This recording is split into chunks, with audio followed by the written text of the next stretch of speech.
What's up, Saints fans? Welcome to Inside Black and Gold Law. Steve Geller along with Jeff Nowak. And we have a very special guest today, our first ever Super Bowl champion appearing on the pod. I'm pretty excited about that, Jeff. Is it really? How sad is that? This is our first Super Bowl winner. And he's a two-timer. He went to 3 straights. Chris Hogan, former Saints-Patriots wide receiver, was kind enough to come on with us today. So we'll have him in the second and third segment. We're going to, talk about kind of his time with the Saints, because he was with the Saints for, it's funny you say, your line is like, oh, we got a cup of coffee with this team. Right. But I mean, he got several cups of coffee. He was here for 5 games. Like, it's long enough to get an impression. And he spent time with them in Dallas. He had a home game in Jacksonville. He played 1 game in the Superdome against the Giants, which is funny because he's from Jersey originally. So it was a nice thing. They blew that game. He also was on the Saints for the game up in New England against the Patriots when they faced Mr. Mac Jones there as a rookie. So he's got some interesting insights. So I'm looking forward to that interview. But in this first segment, we're going to kind of dive into the, what we learned this week, the latest on injuries. Derek Carr looks like he's going to, if he played last week, he's going to play this week. And so hopefully, as I said, I'm honestly hoping, and I said this after the game, that his shoulder injury was a lot more impactful for his game than he was letting on, because he didn't play very well. The film bears that out. And I just, in the best case scenario is that he was dealing with the shoulder and it impacted him in more ways than he's willing to admit, rather than this offense regressed. So we'll get into a bit of that. But Steve, kind of what has been kind of your impression of the Saints this week in terms of like I know a lot of people are frustrated. I feel it. There's a big crosshair on Pete Carmichael. Everyone is putting all of the blame on him. I think it's merited to an extent, and then it's you also need someone to be the sacrificial lamb, right? Yeah, someone's always going to end up in the crosshairs, and he's the guy to blame, and I understand it, but where do you land on all this? Still waiting to see that run game get going for this squad, and I think that'll help alleviate a lot of the issues, just because they haven't been able to establish that physical presence on offense there, and being able to grind out that yardage and control the clock, keeping the other team the other offense off the field. And Alvin Kamara's first game back, great, but he's really not that between the tackles guy either for them. And just curious about the usage of what they plan on doing going forward. Rookie Kendra Miller, Tony Jones Jr. kind of thing. I still believe, we're still waiting for, obviously, Jamal Williams to come back from the injured reserve. We still got time for that. But who we're dealing with right now, I just want to see, even with Taysom Hill has been good, pretty good with his yards per carry. But other than that, the Saints run game has really been abysmal. And I think that's hurt a lot. It hasn't helped. And Alvin Kamara, Nick Underhill did a good interview with Alvin Kamara in the locker room this week, and he talked about that. Like, it's like this team, it's funny because last year there was a point where I was like, this is a running team now. Like they beat up the Seahawks on the ground, then they faced the Bengals in a game they lost, but they ran for like 228 yards, and it kind of felt like at that point they were like, well, we can't even win when we run for 228 yards. We got to do something differently. But I almost think that was I feel like that's kind of what ended up happening in Pete Carmichael's head, was like, well, if that didn't work, so let's try something else. But it's like, no. Stick with that. Go back to that. Impose your will. And I think, and to be fair, and a lot of people are critical of that second half performance by the Saints, and for good reason. I actually think we saw some encouraging signs on those 2 extended drives where, why those drives were extended? Because you ran the ball, because you got Alvin Kamara established, and then you were able to get some other things done. They bogged down, and it's like there's a point where it's like, man, okay, well, we did this, let's do something else. It's like, no, let's keep doing that. It's working. Go for it. Allow the offensive line to impose its will. And I think we've seen the offensive line improve the last couple weeks. And one of the ways you can help that offensive line continue to be that way is to run the ball. Pass protection isn't an issue when you're running the ball. Play action works when you can run the ball. And, it obviously, 11 carries for 51 yards isn't fantastic, but it was, you saw a lot of hard first downs earned that you did not see in weeks 1 through 3. And that's the difference between having Alvin Kamara and not having Alvin Kamara. To me, the other thing that stood out, actually, hold on. Let's get into the injury report first. So one thing that is important to note this week, Cesar Ruiz is back. He was not on the injury report, which to me indicates that he has cleared the concussion protocol completely. So that will allow James Hurst to go back to left guard completely. I had talked to him in the locker room, and I asked him, it's like, does it feel like you've kind of been on a trampoline the last 2 weeks? Because it's like, oh, you're a left guard. Now you're a right guard. Now you're a left guard. Now you're a right guard. And, it's funny because we had a conversation with him in training camp specifically about him saying, like, moving from left tackle to guard is actually not that difficult of a transition. Now, bouncing from one side of the line to the other is a difficult transition because you got to kind of retrain your brain. Just think about it. You do everything with your right hand, suddenly try to write your name with your left hand. And it's like, it's just your body, your brain trains yourself to do one thing. And then all of a sudden you got to do it all backwards, and that's not easy for anybody. And then during this week, he knew he was going to be at right guard. So he had all week to rep it and kind of train himself. And then halfway through the game, Andres Pete goes out and he's back at left guard. So, I think just the consistency there is going to be helpful. Andres Pete, on the other hand, looks like he's going to miss the game. He did not practice on Wednesday. He's in the concussion protocol. So, I don't know. You'll figure that out. Hopefully they're coming up with a way so that if one of their two guards does go out, the person who comes in is able to come in at that spot rather than changing positions. But that's one thing. I was kind of surprised to see an issue pop up at center that wasn't expected. Eric McCoy dealing with an ankle issue. Yes. And that's, lower body injuries have been a concern for him in the past. It has been a calf injury previously that he's dealt with a calf injury each of the past 2 seasons where he's missed time. But, so yeah, anytime you're an offensive lineman who has been struggling regardless of that, I think he's had a really rough start to his season is definitely not great. But otherwise, there weren't a ton of surprises on this. The initial injury report. Juwan Johnson's on there with a calf injury. Lonnie Johnson is on there with the hamstring injury. Neither guy practiced. Paulson Adebo is back. He was limited on Wednesday, but that's a good sign for him. I think that will help just this team in general kind of reset in the secondary. They still are without Marcus May for another week. He's suspended. But, like I was talking about on the last podcast, I think, Adebo being out has not been a huge letdown in terms of, I think Isaac Yiadom has played very well. But I do think it's forced Alontae Taylor to do a bit too much, or to have to do a bit too much at that slot corner position whereas you would really just like to, he's still learning. Like we came into the season talking about how we need him to kind of learn in the slot at warp speed. Like he's got to kind of accelerate the curve there. And then after 2 games, suddenly he's got to think about all this other stuff. He's got to shift inside, outside, and base, and that's not helpful. And so hopefully that'll allow him to kind of hone in on that a little bit more. But otherwise, I think they're in, reasonably speaking, they're in a good position injury wise. Derek Carr threw on Wednesday, so I think they're in good shape. We want to see what happens with the rookie Brian Brzee. He's dealing with an illness. I don't know how serious that is. Yeah. And then you were correct. I was wrong. Jimmy Graham and Ryan Ramczyk did rest. They got their rest day, and Ryan also was on there with a foot thing. I don't know. It's one of those situations where it says not injury related / rest, but then also foot. So why didn't you just say foot? Yeah, I don't know. They're resting the foot, maybe. Yeah, we also talked to Jordan. Go ahead. And I was just saying it was a little sore. Yeah.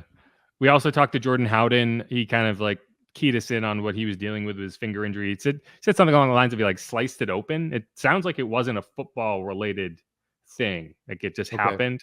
And I think he had to have a procedure on it. It was, and when he missed a game with a finger injury, he kind of assumed it was a little more significant than just a broken finger. Because if it was just a broken finger or something, you could have just braced it up and covered it and been fine. I think he had to have a procedure on it. And I think it's something where along the lines of you need to not take any major blows to not damage the repairs that they had done. And I think it was somewhere in the knuckle, his major knuckle here, which is, as you can imagine, is a little bit more difficult to deal with than like, say you kind of just like, for example, like Taysom Hill with a mallet finger, like you're not missing a game because your finger is stuck like this. But yeah, so it sounds like he's going to be back. He was a full participant in practice. So that'll be helpful in the secondary because you're another week without Marcus May. So, from an injury front, that's kind of where we're at. Happy to see Foster back too. Limited, but he was limited last week. So that doesn't mean he's going to play.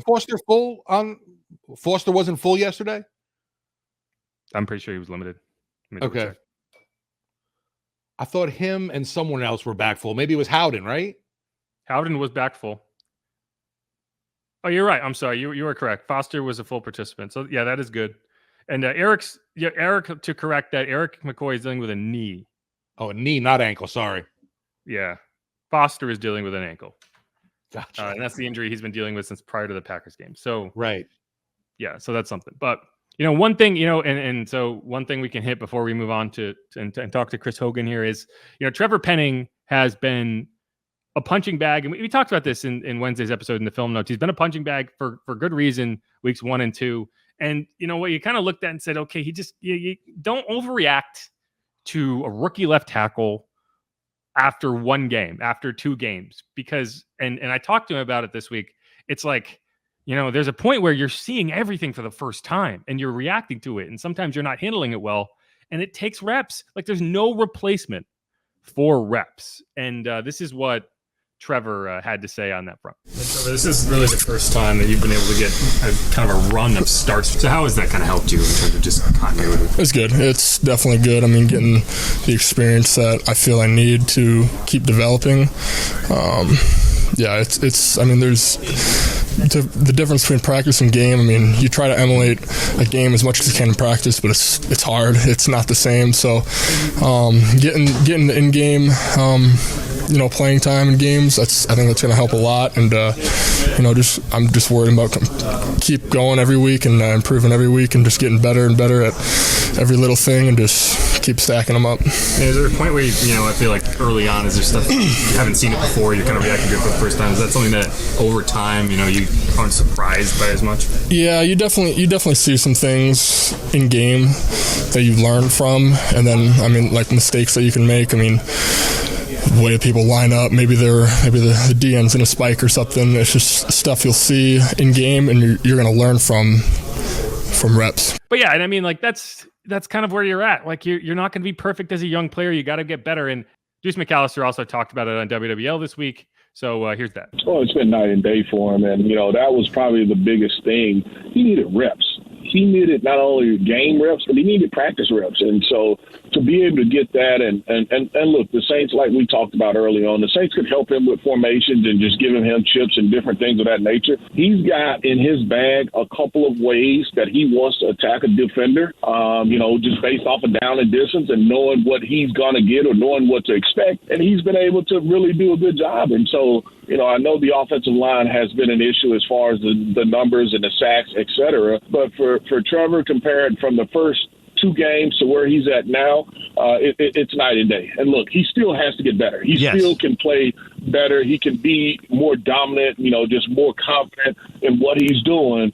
But I know they've been encouraged to the progress that he's been able to make so far. Confidence is everything, especially for a young player. And, there's going to be moments this season, like he's not done. There's going to be points this season where he gets beat and everyone's going to be like, oh no, it's happening again. Young players, you're progressing. You're not going to be perfect every week.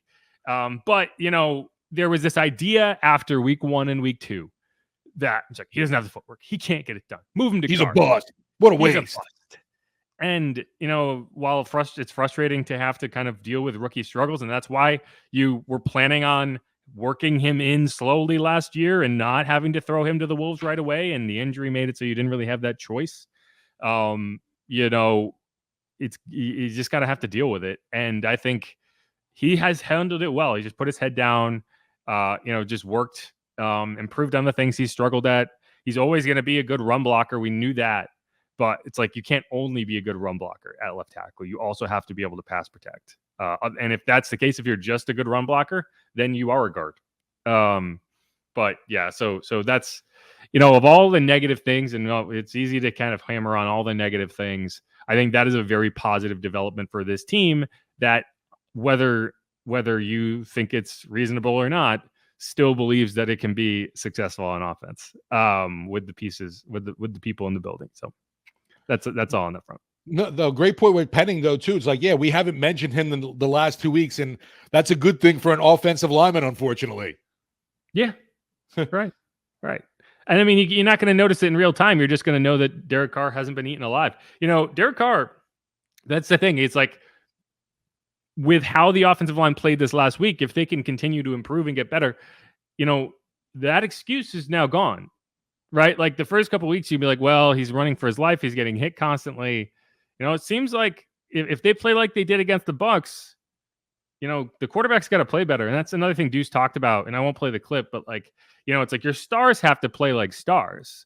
Like there's only so many excuses you can make. Like your quarterback, your $160 million quarterback has to play like a $160 million quarterback. I don't care what plays you call. If you are, they called the play that got Chris Olave wide open up the sideline. Is that on Pete Carmichael that the ball got chucked at his feet?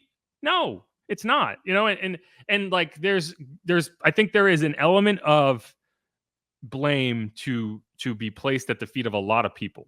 Right. And it's there's some of it at Pete.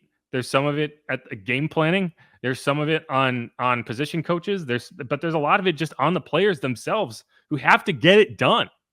And I think that's like, the players need to take ownership of that too, and find ways to get things done. Derek Carr is going to say all the right things, but as of now, to this point, he has played into every narrative that was already out there in terms of he's just it wasn't the defense that let him down in Oakland and Vegas.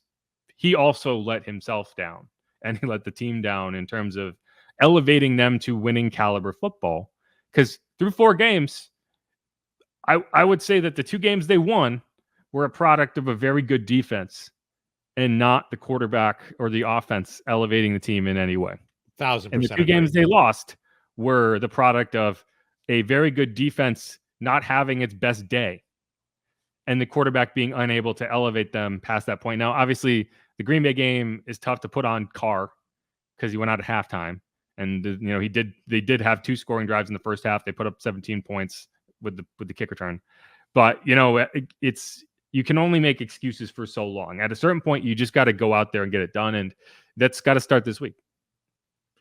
For sure, and it's not going to be easy. Obviously, it never is. But Patriots, while they've had their own struggles getting into the end zone, their defense is still pretty stout under there with Bill Belichick running the show still. Yeah, it's funny, and we'll talk to Chris about this. It's like I think the Patriots fans and the Saints fans are in very similar situations, and they've gotten very accustomed to winning football and good offense, great offense even over the past decade decade plus, and suddenly they're looking at it like, man, we have to win within, like, we have to win 15-10. Is that the only way we can win a football game right now? Right? I mean, look, that's not great. Who wants to watch that? No, they're not putting that on national television. You've been watching Breeze and Brady. Yeah. And now the fans are trying to come to terms with, like, man, defensive head coaches kind of stink when the offense isn't good. Like, where's the innovation? Where's the offensive nerd that's vaping on the sidelines? Oh gosh, give me a Gen Zer in there. We'll have to hook Pete up with a vape. If Pete starts vaping on the sidelines, now that would be, if he starts like wearing like the hoodie all too, like a snapback. Yeah. Like backwards. Gosh. Anyway, good stuff. But yeah, this is Inside Black and Gold. We're going to talk to Chris Hogan, former Saints and Patriots wide receiver, mostly Patriots, 2-time Super Bowl champion, 1-time Super Bowl not champion against Steve's Eagles. I'm excited. He's a fun guy. I remember talking to him when he was here, and it was kind of a fascinating period, and because he was trying to be a professional lacrosse player, and then the Saints were like, "Hey, Chris, you want to come over and try it out one more time?" And hey, he caught a touchdown in a Saints uniform, which, how many people have caught touchdowns this year? Like 3? Rashid, Jimmy Graham. Is that it? Rashid, Jimmy, and we got to be missing something. I don't think so. I think they ran for 2 against Carolina. Right. Yeah, there you go. And they kicked field goals. I think Rashid was the only touchdown against Tennessee. There could have been like a woulda, coulda, shoulda with Olave, but that doesn't count, obviously. Olave would have caught one, but then they called it back because his foot was on the line, and they ran that touchdown in. So I'm pretty sure, and they obviously didn't throw one against Tampa. So nothing against Tampa. So yeah, we talk about burning, game footage. That was another one. I don't want to ever see that game again. Jimmy Graham. I'm sorry. Chris Hogan, in his Saints career, has as much touchdown catches as any Saints receiver this year. That's telling. Anyway, maybe we can sign him this week. So that'd be a really fun conversation. Anyway, this is Inside Black and Gold. I'm Jeff Nowak. If you haven't subscribed yet, do that. Leave us a rating, leave us a review. I always do appreciate it. We have some nice reviews in there. And it's always nice to kind of get feedback. People say, Steve says kind of thing too much. Oh, this was funny. We got a comment one time that someone was like, let's do a drinking game where, take a shot every time Steve says kind of thing. And I was like, that sounds like a trip to the hospital. Well, that's the kind of thing where we all have our tics. Well, it's just funny because, I don't remember bringing it up. I've told you about that. We've talked about it independently off the pod, but I don't think I brought it up on the pod. So it was kind of funny to see someone comments about it because it's just like this quirk that you didn't even realize you were doing it, right? No, and I'm sure I make fun of Pete Carmichael for saying I think this. I'm sure he doesn't realize he's doing that. So yeah, I have no room to talk.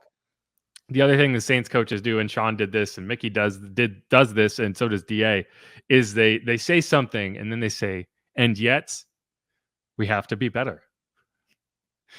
I think both of this week, I feel like I've heard we're going to talk to Pete Carmichael today. And I guarantee you there's going to be at least 2 times in that interview he's going to say, and yet we have to be better.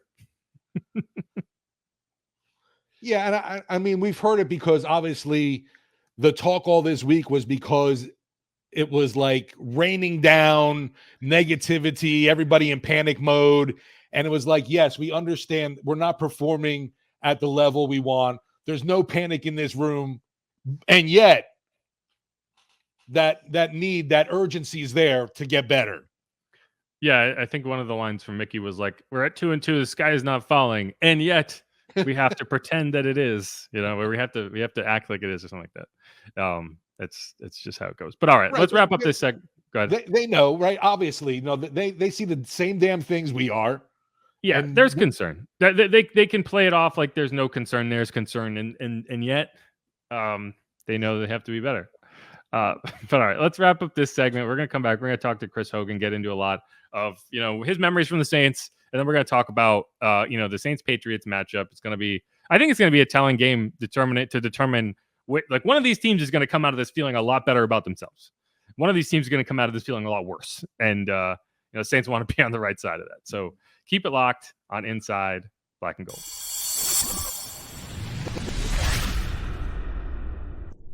And we're back on Inside Black and Gold. I'm Jeff Nowak, as always, alongside my co-host Steve Geller, and as promised, we're bringing in special guest, former Patriots and Saints, and honestly, a few other teams. I know the Bills, 49ers, Giants for a period of time. Wide receiver Chris Hogan. He's now the host of the Patriots Report with Price and Hogan. We're going to get into some preview stuff for the Saints-Patriots matchup going on. But, first things first, I don't want to catch up. We obviously, there's this term, you got a cup of coffee with a team. You did a little bit more. It was a really weird time. But, how have you been? What have you been up to the last few years? Recently retired. I still consider myself spending a lot more time with the family. Over the course of my career, I have 4 kids now, but I always lived apart during the season. So I get to, do the real job of playing dad and husband. So that's been pretty fun for me. And then I've opened up a gym here in Farmingdale, keeping me busy. Really tailored toward athletes, physical therapy, kind of all the stuff that I was passionate about my career and, trying to bring that here to the island. And it's fun for me. I mean, my kids are getting older. They're starting to get into sports. So hopefully I can kind of, steer them in the right direction of, how to train for sport and how to, the right way about going it and, just have fun with it and be, energetic about it and enjoy it, and it's certainly not something that, I love sports, love football, loved growing up playing stuff. So it's important to me that my kids kind of do the same. I was going to say, how did you find that transition of going from being the player to now being kind of the part of the media? It's tough. But honestly, I doing the podcast that I've had with Chris Price, it's been so much fun for me because after I retired, I was I can't watch football because I just, I still miss it. I mean, I still miss it every single Sunday when I turn it on. But now that, being on the opposite side of things and, you kind of watch things a little bit differently, right? You're kind of looking at people's players' reactions towards different things and what's going on throughout the day or throughout the week. And, I've really enjoyed it. It's something that it's been enjoyable for me to get back into the game of football, and to talk about it every single week has been fun for me. That's something that I haven't lost. I love talking football. I love talking sports. It doesn't really matter what it is. I'm a competitor, so I can kind of insert myself into these games and know how these guys are thinking and what's going on with them throughout the week. So, it's been a lot of fun for me and something that I hope I can continue doing. Yeah. So Chris, kind of going back in time, the 2021 season, we referenced this quickly, but you joined, I know, midway through training camp. You were there when the team had to relocate to, I think it was Dallas for Ida. Yep. The home road game in Jacksonville. You caught a touchdown in that game. I'm just curious, is there, when you kind of look back on that and, that period of time with the team, it honestly, it's really fascinating because it was like Jameis Winston was the quarterback. It ended up being Sean Payton's final year. Drew Brees had just retired. Yeah. Do you have any kind of interesting memories from that time? Because I think it's like just this really fascinating period. I mean, it was a crazy year, right? I mean, I was playing a completely different professional sport during that summer. And I did always have kind of aspirations of going back and playing football, because I knew I could still do it. And the Saints called, and, I would never pass up a chance to play for Coach Payton. That was somebody that I kind of admired throughout my career as how he coached and the teams that he coached. And, even with, Drew would have been icing on top of the cake if I got to play with him and Tom. But, playing with Jameis was awesome as well. And getting coached by Coach Payton was a really, really unique and cool experience, something that I can kind of compare to really awesome coaches that I got to play for. Even throughout my career, I played for a lot of good coaches, but playing for Coach Belichick, playing for Coach Payton was pretty cool. That year was kind of like a cluster, right? I mean, we were in training camp. It's 100 freaking degrees every single day. Like, I mean, I was so used to that Boston perfect August, it's a cool 80 degrees with a little bit of humidity, and then go down to New Orleans. And I'm like, gosh, I mean, this is different in training camp down. We had the cooling box that I've never seen before in my life. So it was different. And then obviously, Ida happened and we had to relocate, and credit to the Saints organization, man. I mean, that was like a seamless transition for us. They put us in a fantastic place. TCU, we got to practice there. We got to practice the Dallas opened their doors for us. So I think that team made the best of a really crappy situation, not even for us as a team, but just for that whole community in New Orleans was going through it. Right. I mean, we got put into a resort. A lot of other people were struggling during Ida. So like that, it was it was an emotional kind of crazy time, I think, for everybody dealing with their families and, back home and all of that. And, still having to focus and try to play a football game, and, we did that pretty well. I mean, we went to, Jacksonville let us use their stadium, and, we got to go there and play a pretty good team of the Packers and got a pretty, I would say, moral victory, right, for us and as a team, and then for the whole city of New Orleans. It was a pretty crazy time, to say the least. Did you have any kind of inkling that Sean was close to getting out of New Orleans? Was there any kind of hints? No, not really. I know it's like, it's a different transition, right? He's played, he coached a quarterback obviously for so long. And, there's obviously, everyone has there's an end date for this career, obviously for everybody.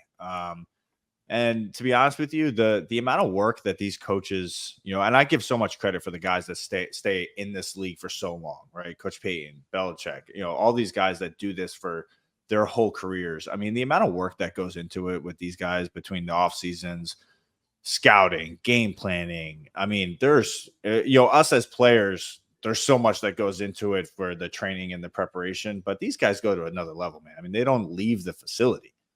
Some of these guys sleep at the facility, some of the scouting, so I had no idea that he was going to leave. All I can say about Coach Payton was it was an awesome experience that I got to listen to him, be coached by him.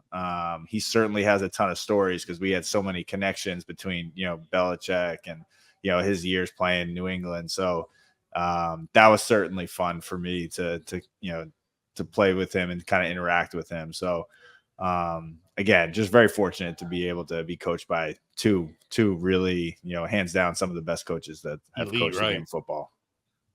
And, Chris, obviously you know a thing or two about successful football teams. Like you won 3 straight Super Bowls, which is really kind of fascinating to think about in terms of like, how many guys have gone to 3 straight Super Bowls ever. It's crazy to me, you still own the Patriots single game playoff record with 180 receiving yards, which when you think about how many playoff games and how many great receivers they've had, that's really kind of amazing.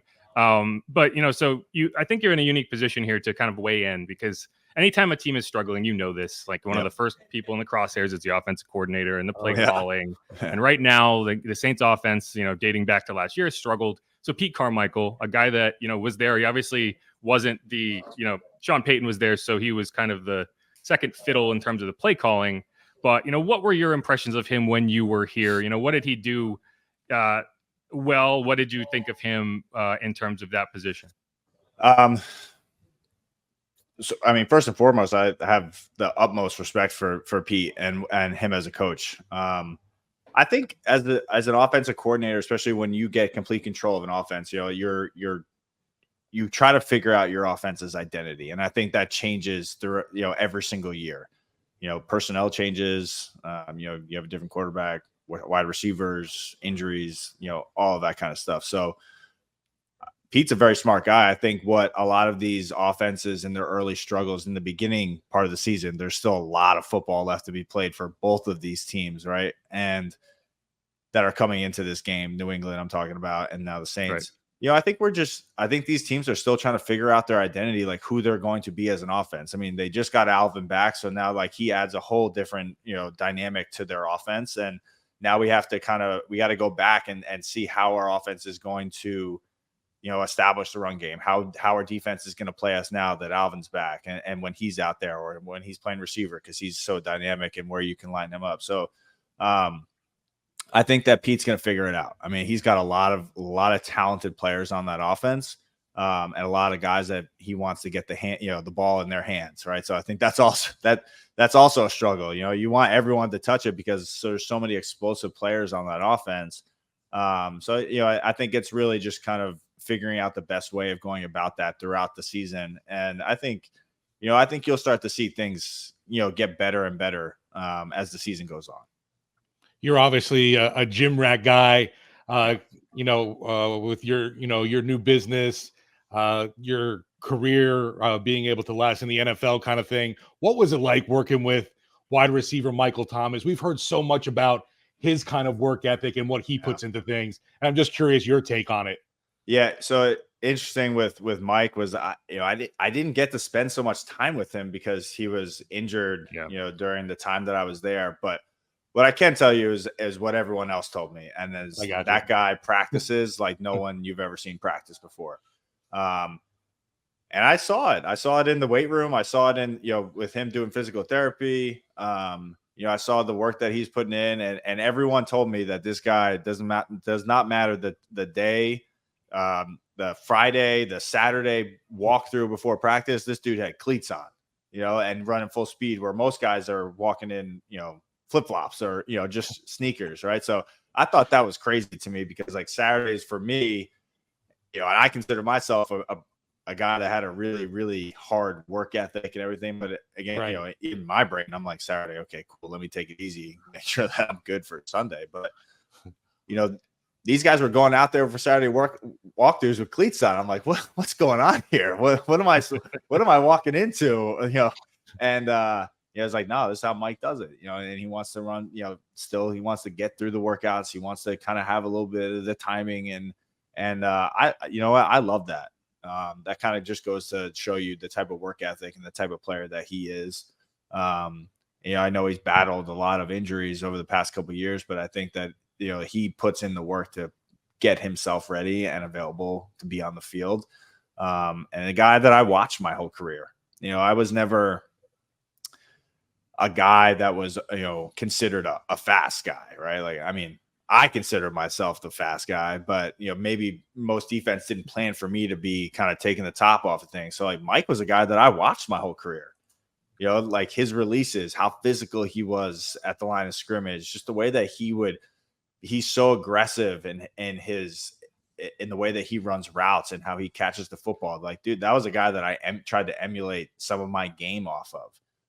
And I would say that goes for a lot of younger receivers that, try to be as, aggressive and so technical in their routes.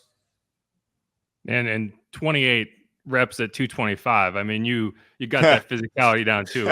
I spent a good time on the weekend. That was the young Chris Hogan, and 20 pounds heavier too. I dropped a little weight after that. Gotcha. And I promise we will talk about the matchup coming up. So my last impertinent question. This is a Saints podcast, and one thing about the Saints fans is they will never miss an opportunity to throw a 28-3 meme out in the world. And that's the game you were a part of. And I just have to ask, like how crazy was that to be a part of in real time? Because it's like you're looking at it and it's like 28-3. At any point you're looking at that score, it could be midway through the third quarter, it could be the first half. It feels like impossible. Like this game is over as long as they do their job. But what was that like to be a part of in real time? Because it's just crazy. I will say that the overall thinking of this is impossible never creeped into anyone's mind. Maybe not. I mean, I know in the minds of our offense and Tom and Julian, Danny, the guys that James White, the guys that we had, the guys that have been there, the guys that have played in these games before. I mean, listen, man, we played the worst half of football that we played in all the entire season. There were some times where we had to battle some adversity, but there was nothing like that, right? And this is it. I mean, this was the last game of the season. This is the biggest stage, and we went down and we took that huge deficit and went into halftime and be like, listen, we did everything wrong. We need a lot of things to go right for us, but we're not the type of team that's ever going to roll over and just accept defeat.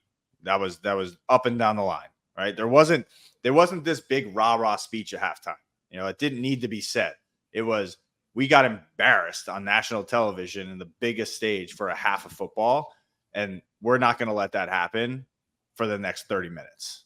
For the third and fourth quarter, we're going to do everything humanly possible, play good football, and see what happens. And, that's the type of team that we were. We didn't wow anybody on stat sheets with who we had on our roster, right?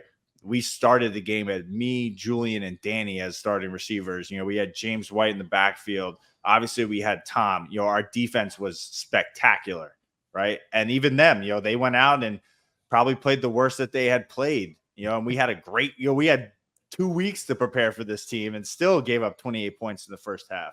And that was very unlike our defense. And we just did things that were very out of character for us, throwing a pick six, turning the ball over. That was stuff that we just preached not to do.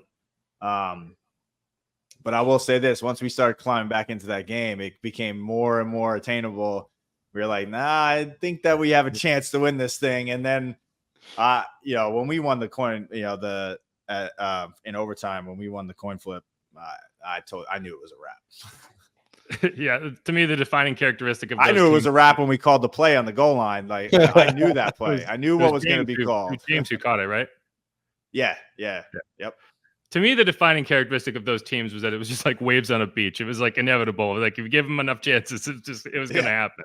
Yeah. But let's get into, we're gonna take a break here. We're talking to Chris Hogan, 2-time Super Bowl champion, host of, I wrote it down, I forgot it already, the Patriots Report with Price and Hogan. We're gonna take a break. We're gonna come right back. We're gonna talk about the current version of the Patriots. They're facing the Saints this week. Patriots 1-3, Saints 2-2. A couple of teams that I think they are much better than their record indicates. So this is Inside Black and Gold. Stick around.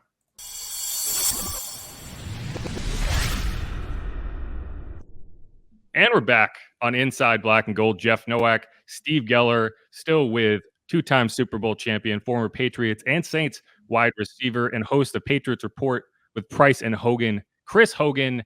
And, these two teams are interesting to me because I feel like, while the Saints are obviously on a new coaching regime, there are a lot of similarities with where the Saints and Patriots have found themselves over the last few years. You're turning around from the most successful period in the team's history, in both instances, and things haven't particularly gone as you might have hoped, right? There's been tough misses, there's been, missed draft picks or whatever, maybe not the type of offense that you're used to. And I know that's a source of frustration for a fan base that kind of got used to the highest level of success. And so, I look at this current Patriots team and just the state of the Patriots, what is kind of your view of how things have gone and how things are going right now?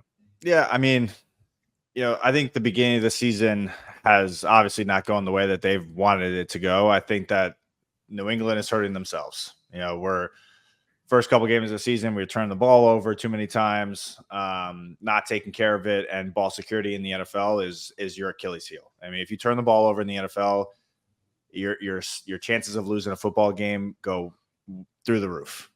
So that's number one. I think that New England really hasn't had the opportunity to establish themselves, kind of create that identity that I kind of talk about as an offense, because we're playing from behind, and it's tough to get into a rhythm or get into what you want to do as an offense, to win football games if you're always playing from behind.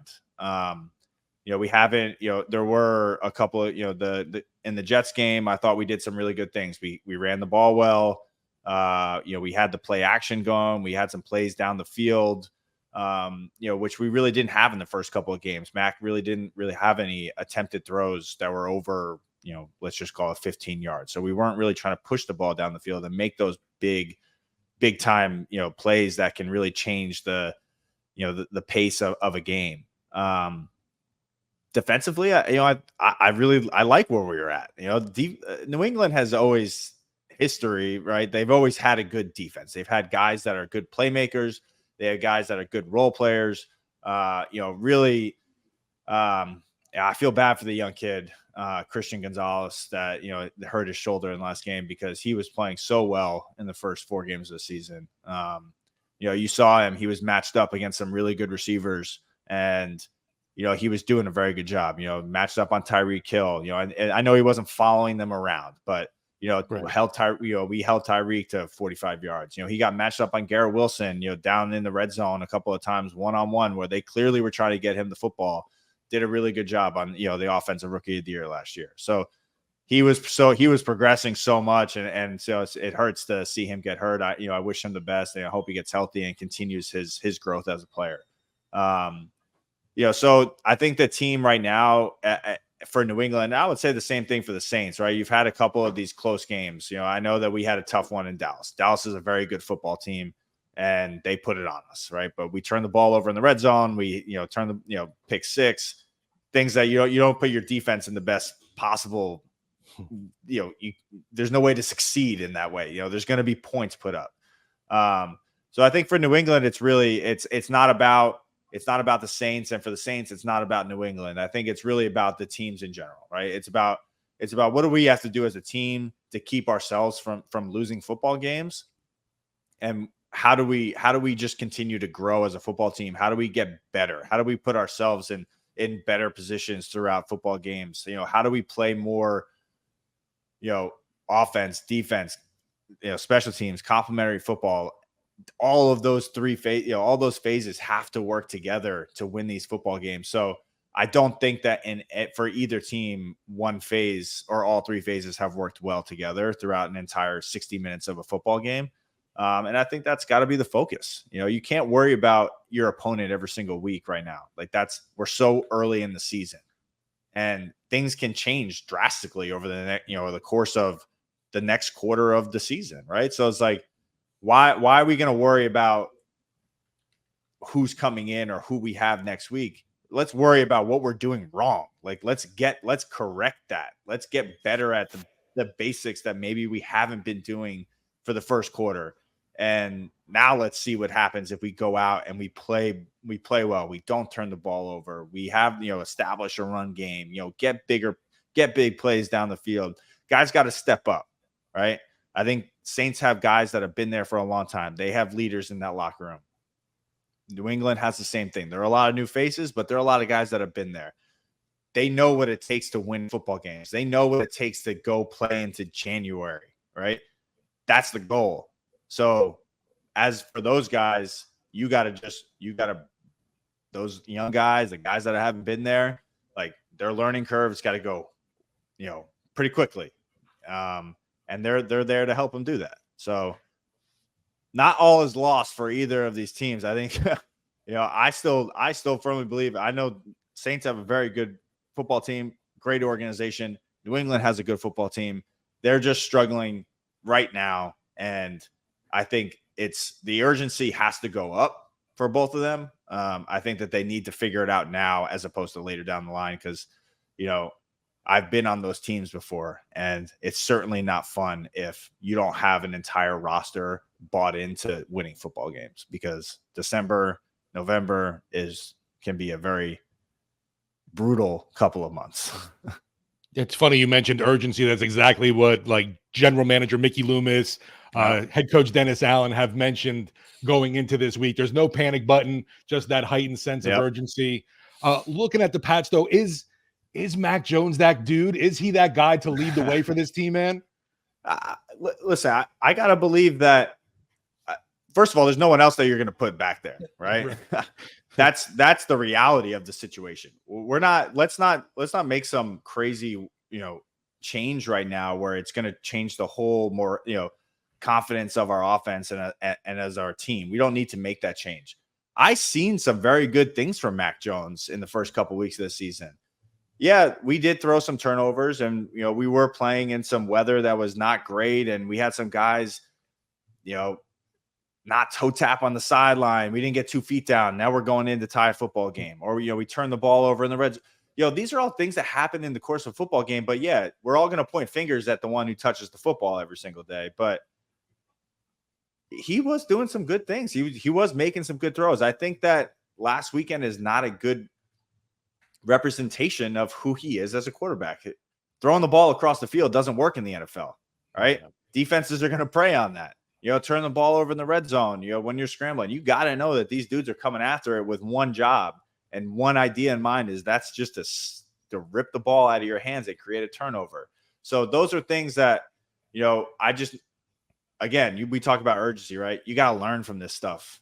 You got to learn from your mistakes, not let it happen again, and just get back to, making the good throws, making the right decisions. That's on the coaches as much as it is on players. Let's prepare. Let's put all of our guys in the best possible position to win a football game or win their matchup. So I would really expect Pete, Dennis, Billy O'Brien, all of those guys, to come out with a pretty fire game plan this week for all of their guys to succeed. I think that's what they're focused on.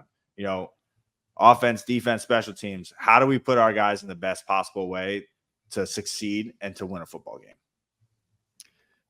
There's a lot in common between these teams, and it's even the things they say about themselves seem to be similar. Yeah. One thing that is very true of the Saints that I know is true of the Patriots as well. They love bringing players back, right? They're not. Sometimes they'll let guys walk. They're not going to, just go crazy to keep a guy around if he's getting offered a crazy deal in the open market. Like, okay, go get your deal. But, like we saw it with Malcolm Jenkins, we saw it with Patrick Robinson, like they'll bring him back when the time is right. And, the Patriots are doing that this week with JC Jackson, a guy who went out to LA and, things didn't particularly go well, but the Patriots know exactly who this guy is. So I'm curious, do you think he's going to be able to step in this week? Obviously it doesn't have to learn the system too much. He's been here or been there, I should say. So do you think he's going to be able to step Jackson in? Fan. Yeah. I mean, it's tough, I think, for players, especially you have so much success in New England and then going to a different organization. I would say the grass is always not greener on the other side, sort of thing. And, you go to a different system and you go get coached by a different guy, things might be a little bit different. You might not, be in the same kind of environment for you to succeed. JC has all the talent in the world to be a very, very, very good corner. And he was a very good corner for us when he played as a rookie, a guy that stepped up and made some big time plays and in some big time situations. So he's going to be thrust into that role. I got to fully expect that Bill's going to expect a lot from him, and they need it, right? They lost a guy. They got a bunch of young guys in the secondary. They need someone to go out there and to be able to be that, that lockdown corner, that guy that they can expect to be, be in big time matchups, to make some big plays. So, I love JC coming back to New England. I think Bill's going to have, some really good conversations with him and set some pretty realistic expectations for him to come back and try to get this team, back on track to winning football games. Looking at the home field advantage, obviously Foxborough, one of the better venues I would imagine in football. And surprisingly, this team 0-2 to start the year, but I got to imagine those fans are going to be coming pretty fired up into this one. Yeah. I mean, I'll say this, the fans are definitely not used to losing that many games at home. I mean, statistically, we win a lot of games at home. I mean, I think over the course of my career, I think I maybe lost two games at home. So, I think that's a real thing for New England. I think being able to kind of stay in your routine, you're at your home stadium. The fans, that whole environment is going to be still fired up, man. I mean, they're some of the best fan bases that I've been around in my career. So, I hope that they're able to kind of feed off of that energy. You never know at Foxborough. I mean, hopefully it's a nice day on Sunday because we haven't had many, great days over the, at home. It's always kind of been crappy weather, but that's kind of playing in New England, right? I mean, that's how it is. The weather's kind of always kind of up in the air. So, hopefully we get a nice day for both teams to, really kind of just battle it out and, really fighting for a win. That they need. How have the spoiled fan base though dealt with not having Tom around anymore? Are they piling it on Bill Belichick right now? No, I don't. There's so much respect in that fan base for Bill, and what he's done for that organization, for that community. It's tough. I think fans are just they're in this weird universe where they don't know who to point fingers at, and I think it's just this team just needs to show that fight. They're looking. I think the fans are looking for the spark. I think that the team is looking for that spark. And once they get that, they're going to go all in on it and hopefully just run with that. So I think they're just looking for guys to step up and be leaders on the team and on the field and specifically on Sundays for them to go out there and try to succeed.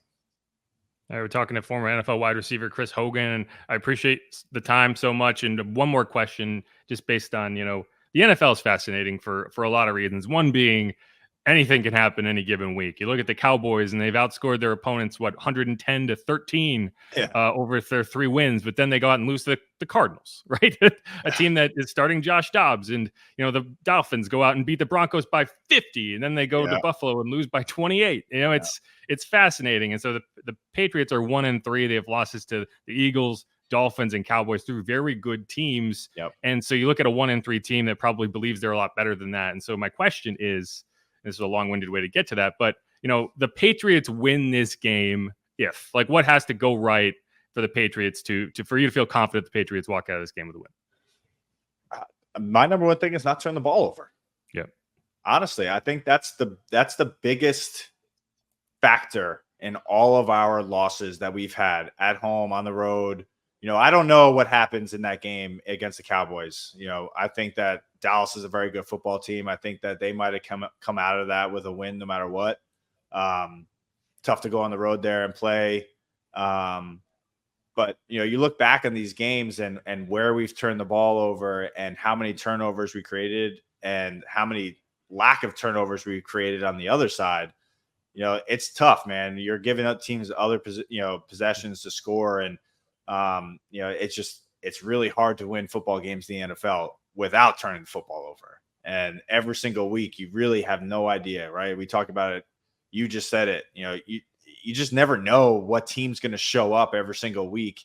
And so for them, I think Mac's got to do a really good job of distributing the football. I think that he's got to make the right reads. He doesn't have to do any of have these outer body experiences where he needs to throw the ball, make these huge plays every single drive. I think he's got to make the right reads. Receivers, tight ends, running backs, they all got to step up, make the best of the opportunities they get when the football comes to them. And on the defensive side of things, they got some shoes to fill. They lost Matthew Judon, they lost Christian Gonzalez. Those are big shoes to fill. So I would fully expect the leaders on that, and on the defensive side of the ball for them to, pretty excited this week during practice, knowing that they have these shoes to fill, and be excited for the guys that Bill's the next man up type of guy. It doesn't matter. We lose Matthew, we lose Christian. We can't sit here and sulk about it, right? It's who do we have next, right? That guy, you got to prepare even when you weren't playing as you were going to be a starter. So now you're thrust into that position. You got to perform, or it's going to be the next guy up, right? So we're going to put those guys in the best possible position to win football games and for them to be successful. And then I think, on the special team side of things, I think that New England's done a really good job of trying to create some big plays. I mean, we had the block kick. We've done a pretty good job. When the field position battle will be, I think, a big thing for this team, especially with two good defenses kind of battling it out, right? So I think that'll be huge on Sunday. And again, winning the turnover battle. That's week by week. It's gonna beat a dead horse with that one. It's you can't say that enough. We work with the Cajun Cannon, Bobby Hebert. That's his stat every week too. The turnover margin. Yeah, it's crazy. I mean, if you look at the stats, you turn the ball over once, and the probability of you winning that football game goes way down, way down. So that's got to be the key. I know Bill is preaching that. I know he's been preaching that, but I know it's probably extra. We're probably watching ball security film every single day. We're doing in practice. That's what we're starting with. We're probably ending with it too, to be honest with you. And that's something that he's going to preach all the way up until Sunday is ball security, ball security, ball security. And we do that. That was always his thing. We can't win until we keep ourselves from losing. Right. And that's going to be the biggest thing. That's going to be how they're going to approach this game. We can't worry about who's coming in. We got to take care of New England. What's going on with us? Figure ourselves out and do our best. Prepare. Do your job. That it's always kind of odd for me to always bring that up in these situations, but that's what it's about, man. It's do your job. We don't have to. There's nobody out there that's going to win the football game by themselves. If you got all guys, the entire team up and down the roster doing their job throughout that game, then we see. You can look. You can turn on the game film and say everyone here did their job. And let's see what happens at the end of the day. That is always a funny thing to me. It's like if you just do the simple things well, Yeah. You're going to win a lot of football games. You can make highlights, but if you do the simple things like hold on to the dang ball, your life's going to be a lot easier. Yeah. But all right, Chris Hogan, thanks so much for the time. Check out Patriot Support with Price and Hogan if you like to go behind enemy lines. And we'll see what happens this weekend. Thanks again, Chris. Thanks, guys. Appreciate you. One of the best nicknames in the NFL, Mr. 7-Eleven. Appreciate that. And all right, that's going to wrap it up for us here on this episode of Inside Black and Gold. Thanks again to Chris Hogan for coming on. Thought that was really interesting. And like I said, you know, he was here for one of the most fascinating periods of Saints history that no one ever talks about. In that, you know, the relocation from Ida, we didn't even talk about it. Remember, there was a fire. Everyone learned what a gutter tub was because there was a fire at the Superdome while they were relocated, and it was just like, God, there's flooding, there's fires. Then they beat the Packers 38-3, a team that went on to go to the NFC Championship as the Saints missed the playoffs.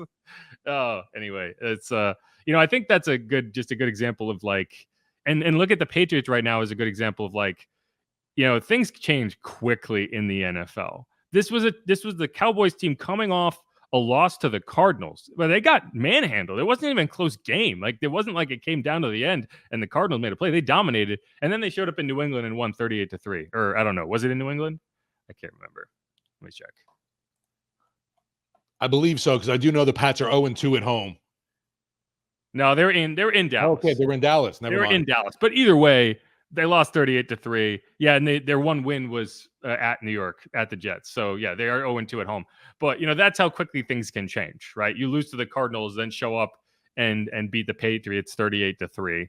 You know, like I mentioned, the Dolphins, like you beat the Broncos by 50, and then you lose by 28 to the Bills. It's, you know, things can change quickly in the NFL, and that's why, you know, I think the Saints believe that things can change quickly for them too. Like, I think one positive performance, one game where you put up 3 touchdowns on offense and things start to look like they're headed in the right direction.